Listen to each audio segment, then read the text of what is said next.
None of us is ever really prepared for that moment when the thin shell of reality cracks and the world of unreality, the psychic world, is thrust upon us. Serves me right for patronizing you foreigners. It's a good thing you people keep a close watch on them.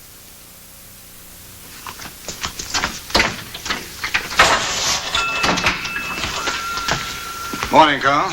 The gates, George. Well, at least she didn't call me a Hun. Look, why didn't you tell her? Tell her what? That I wasn't a Nazi? I was. The Kaiser didn't use poison gas? That. He did. Well, look, you can't go on feeling guilty forever. Who has a better right?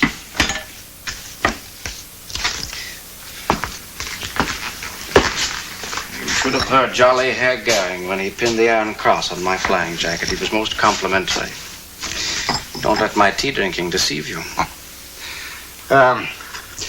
Where's Lois? At the doctor.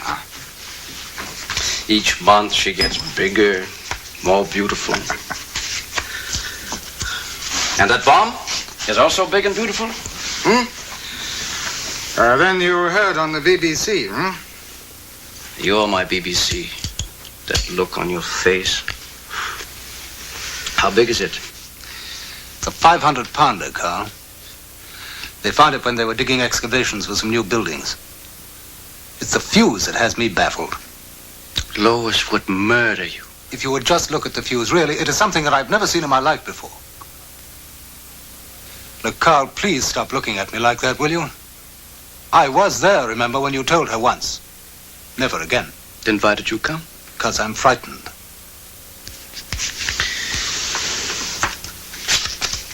Because you are stubborn. All you English are stubborn.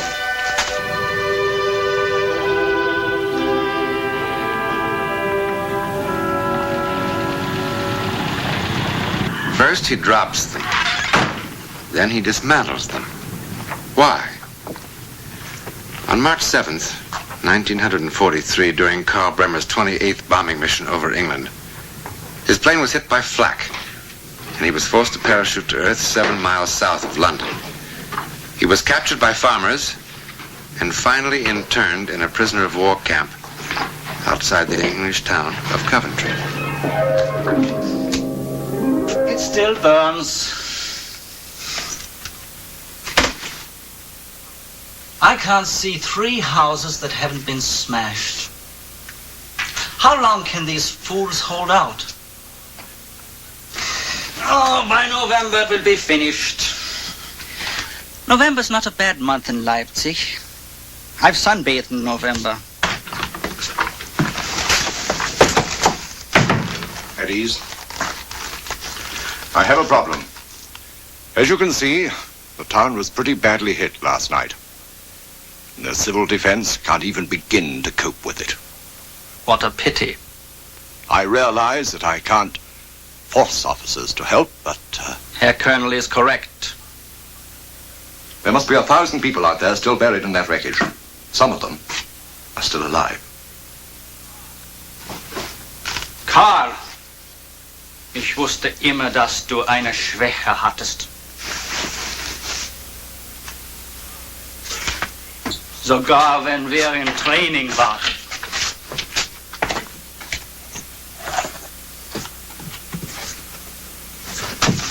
Well, that's the last of them. I hope so. Well, we better clear out. One good sneeze and the whole place falls in.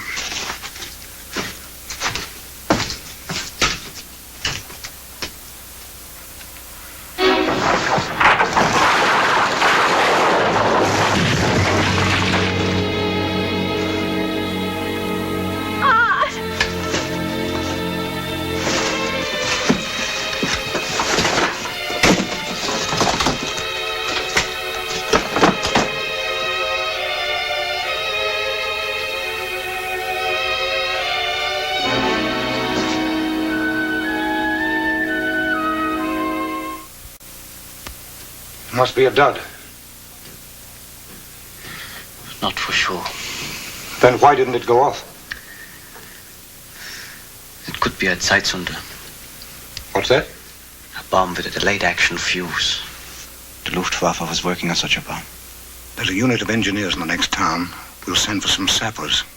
How long? How do I know? It's about 10 miles each way. Could be an hour. Is that our fault? Now, you be brave. Everything will work out. I know that type of bomb. They were starting to give us briefings. I know what to expect. It has a U-15 electrical fuse which doesn't become activated until after the bomb hits the earth. It could go off in 2 weeks. It could go off in 2 minutes. You people drop the bloody things, not me. I studied the bomb for almost a month. They blindfolded us and made us defuse a dummy bomb so that we would be prepared in case anything went wrong in flight. So? An electric magnet is needed, the kind they use in machine shops. If the fuse is a U-15, it can be made harmless by drawing the pinions into the bearings. You're a prisoner of war. You don't have to do this.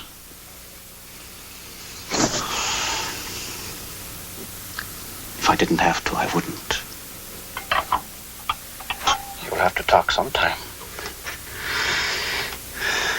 A bomb is so much prettier when seen from the sky. And when it falls, it's so graceful. Like a trapeze artist in a circus. Spinning, and spinning, and spinning. And then when it lands, it's like a lovely golden flower. Isn't it an ugly monster? Have you ever seen anything so repulsive, like a mad dog?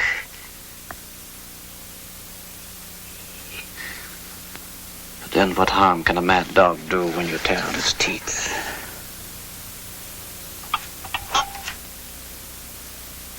I could spend the rest of my life doing this. Turning every bomb in the world into a piece of junk. Then maybe I wouldn't have to burn in hell after all. Fräulein, if you have a God, and if he loves you, tell him now is the time to prove it.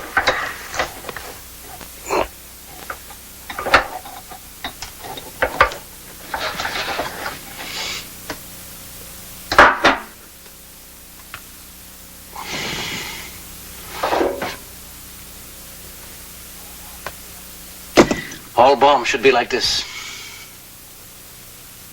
My name is Lois.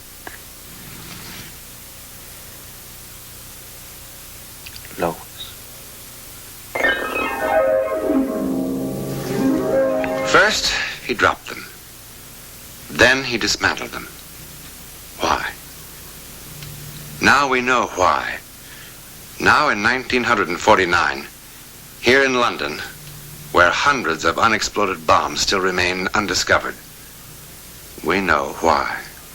Doesn't look too bad. A bit farther back, isn't it, than normal? Just be careful. Give me a hand. Here. Connect the microphone up. Yes. And I'll take the vials back. Good.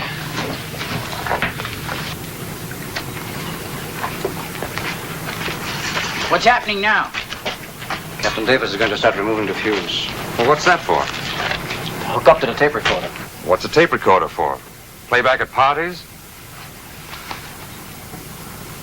Should the bomb explode, there'd be a record, which might tell us what not to do the next time. Baker 2, do you receive my signals? Hello, George. The equipment checks out. I'm now going to try to work on the timer. Easy now. It's coming out.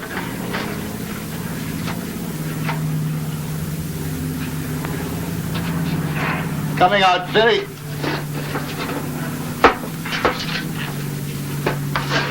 easily. Slowly. Timer is clear. Good, good. I have the fuse. George, was ist?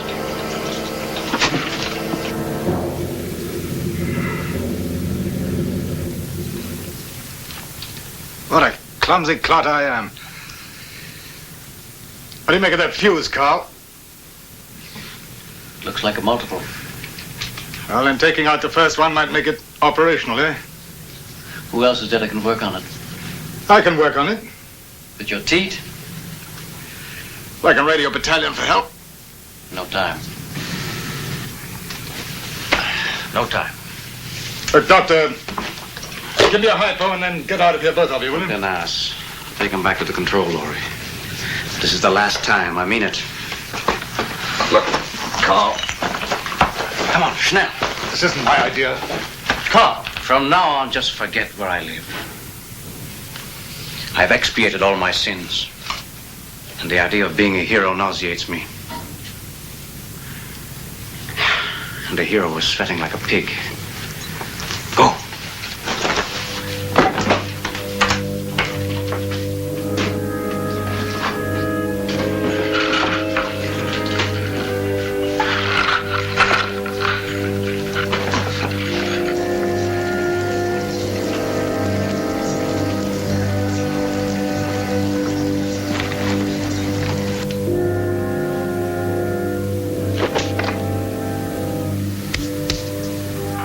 Carl? Are you ready? Watch that fuse. There seemed to be another wire there. All right. I have the fuse. Wait a minute. There seems to be a second.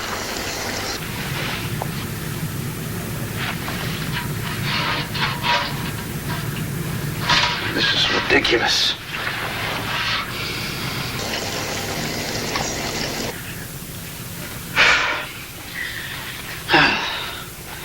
Sweat in my eyes. All right.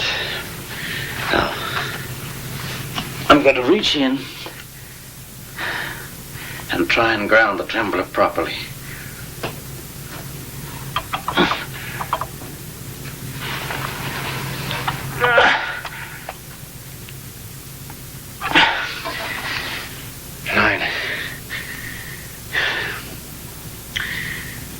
I'm so out of condition. I think I'll rest a moment. Davis. I'm sorry for getting angry at you like that before. But Lois would leave me. I mean it. You know why she went to the doctor today? So that he would talk me out of a ritual which has been observed in our province for only 1,500 years. For as far back as I can remember, every time a baby was born in our village, the father was right there, out walking up and down the village like an idiot. And instead of the doctor slapping the baby's behind, the father breathed the first breath into the mouth of the child. Ich übergebe den Geist des Lebens von denen die vor dir fallen. From those who have come before you, I pass on the breath of life. How does that sound so barbaric? Yes, it does. If I don't do it, don't ask me why. I would worry about that child his whole life through.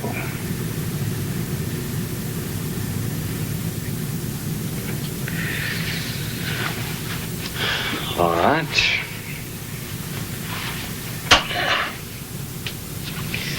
Now we try again.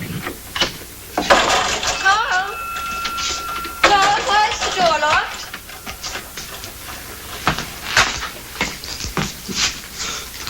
Dear stubborn, back in half an hour. Stubborn. Now, here's something funny. A little chunk of green metal. The wire goes right through it.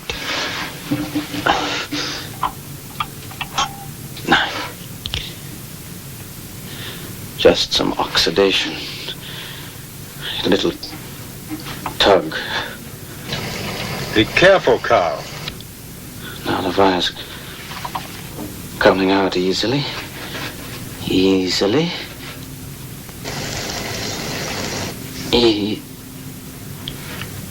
Let's go on, Carl. Oh, God!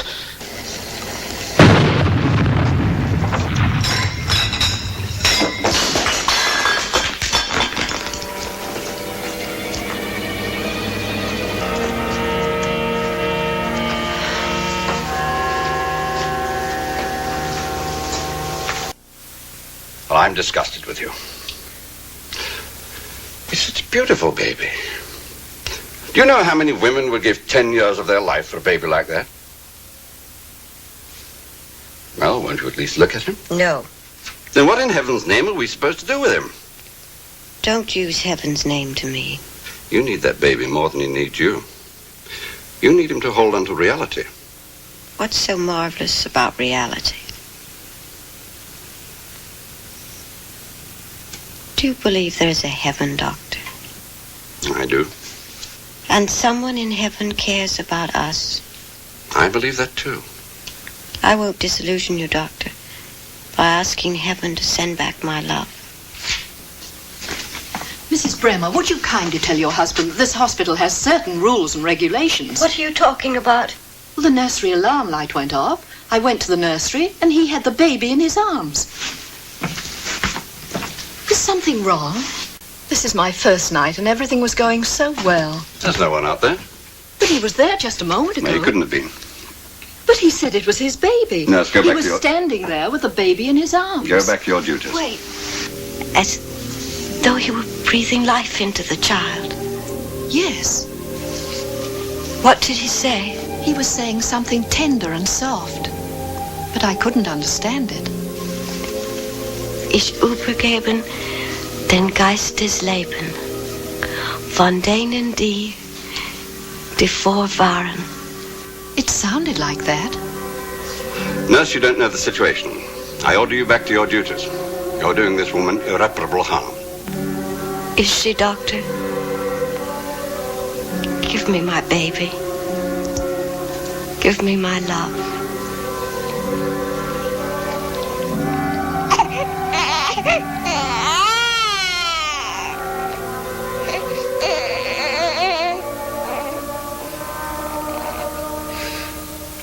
From those who came before you, I pass on the breath of life.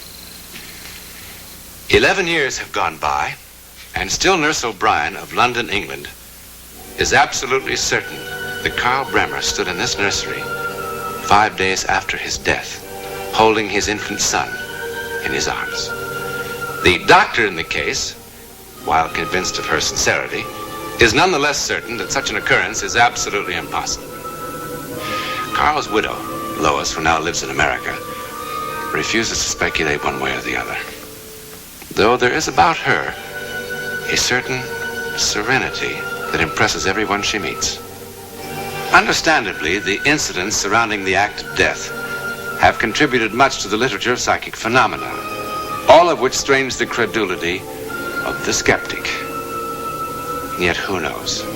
Certainly as incredible as any case history from the unknown is the miracle that we can do nothing but accept. Because there it is. There it is. Who in the world, skeptic or believer, could ever begin to explain the phenomenon of life?